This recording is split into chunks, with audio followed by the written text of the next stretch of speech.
आसाम सरकारा रायजोनि गामिफोराव गोग्लैसोना थानाय गेलेमु लाइमोनफोरनि रोंगौथिफोरखौ जौगाहोनायनि थांखिजों खुंना खेल महारन हाबाफारिया दाब दाब जायगायाव सोलिगासिनो दं। बेबायदिनो धेमाजि जिल्लानि मुरखुंसेलेक जौगाखां खोन्दोनि सिङाव थानाय मिसामारा गामि पन्चायतआवबो खेल महारना साननैनि हाबाफारिजों दिनैनिफ्राय जागायजेनबाय। दिनैनि गिबि साननि हाबाफारियाव फिरफिलाखौ बिरहोयो मिसामारा गामि पन्चायतनि आफादगिरि जिरिना फिगु। अलिम्पिकनि आलारि बाथिखौ फोजोंजेनो केकेपि गोजौ फरायसालिनि गोरायुं सरानन्द फिगुआ। बे खेल महारनाव गासै मोनबा गेलेमुफोर फारियै खारनाय, फुटबल, भलिबल, काबादि, एथलेटिक्स बायदि गेलेमुफोरखौ खुंनाय जायो। बे हाबाफारियाव गासै 600निबो बांसिन लाइमोन गेलेगिरिफोरा बाहागो लायो। दिनैनि हाबाफारियाव मिसामारा गामि पन्चायतनि सिङाव थानाय गोबां फोरोंगिरिफोरजों लोगोसे दैदेनगिरि, गुबुन गुबुन बिफाननि बिबानगिरि आरो वार्डनि सोद्रोमाफोरा बाहागो लायो।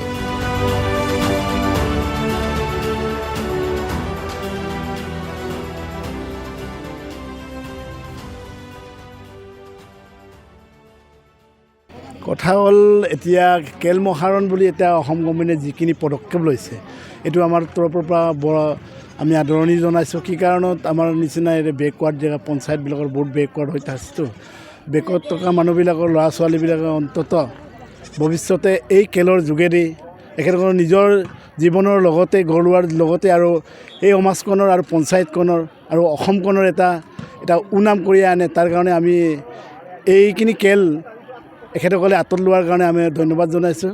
আসাম গভৰ্ণমেণ্টৰ লগতে আমাৰ দিল্লী গভৰ্ণমেণ্টকো জনাইছোঁ।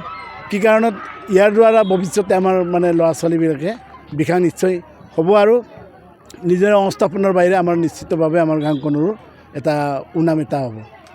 সকলোলৈ নমস্কাৰ জনাইছোঁ।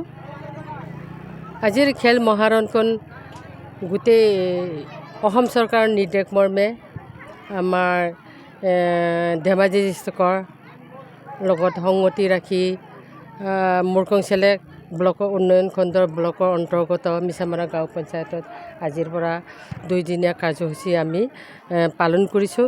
এই 2 দিনীয়া কাৰ্যসূচী 11 আৰু 12 2023 চন নৱেম্বৰ মাহ। আমি খেল মহাৰণ এইটো কিবা কৰিছোঁ, খেল মহাৰণ আৰম্ভ কৰিছোঁ। তাৰপিছত আমি 2 দিনীয়া কাৰ্যসূচী তাৰমানে ইয়াত ভালকৈ আমি খেলখন খেলাম বুলি ভাবিছোঁ। তাৰপিছত ৰাইজৰ সহযোগো আমি বিচাৰিছোঁ, চবৰ পৰা সহযোগ বিচাৰিছোঁ। তাৰপিছত অসম চৰকাৰলৈ মোৰ বিশেষ অনুৰোধ যে এনেকুৱা ল'ৰা ছোৱালী বিকাশ পাবৰ কাৰণে আমাক বছৰে বছৰে তাৰমানে কিবা এনেকুৱা খেল খেলাব লাগে বুলি হিমন্ত বিশ্ব শৰ্মা চৰকাৰলৈ আমি প্ৰধানমন্ত্ৰী নৰেন্দ্ৰ মোদীলৈ আমি নমস্কাৰ জনাইছোঁ। তাৰপিছত আহ্বান জনাইছোঁ যে এখেতসকলে প্ৰতি বছৰে আমাক এই খেলখন খেলুৱাব লাগে বুলি মই ভাবোঁ। আজি 100 মিটাৰ দৌৰ, তাৰপিছত কাবাডী, খেলটো নাই বাৰু, কাবাডী, ভলীবল, ফুটবল হ'ব আজি। তাৰপিছত কালি 200 মিটাৰ দৌৰ আছে, 400 মিটাৰ দৌৰ আছে, 800 মিটাৰ দৌৰ আছে, তাৰপিছত এথলেটিক্স কিবা এটা আছে, তেনেকৈ আছে। প্ৰায় 200জনমান হ'ব অংশগ্ৰহণ কৰা।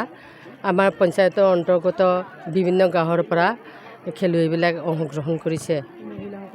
আচলতে আমি প্ৰথমবাৰ এইবাৰ খেলিছোঁতো, এইটো কাৰণে 100 মিটাৰৰ দৌৰৰ ট্ৰেকে বনাইছোঁ। কাইলৈৰ পৰা 200 মিটাৰ, 400 মিটাৰ, তাৰপৰা 800 মিটাৰ হ'ব। এইটো কাইলৈ আমি ৰাতিপুৱাতে খেল আৰম্ভ নোহোৱাৰ আগতে আমি এই ট্ৰেকখন বনাম, তাৰপিছত ভালদৰে আমি কিবা খেলুৱাম। ইহঁতৰ পৰা আশা কৰিছোঁ আমি ভৱিষ্যতে তাৰমানে এখেতসকলে ৰাইজক এনেকৈ খেল দেখুৱাই উক্ত এই কিবাবিলাক তাৰমানে বিকাশ কৰিবৰ কাৰণে এইটো ল'ৰা ছোৱালীবিলাকক আৰু ভৱিষ্যতলৈ উন্নতি পথত আসাম অলিম্পিক খেলতো এইবিলাক যোগ কৰিব পাৰিব।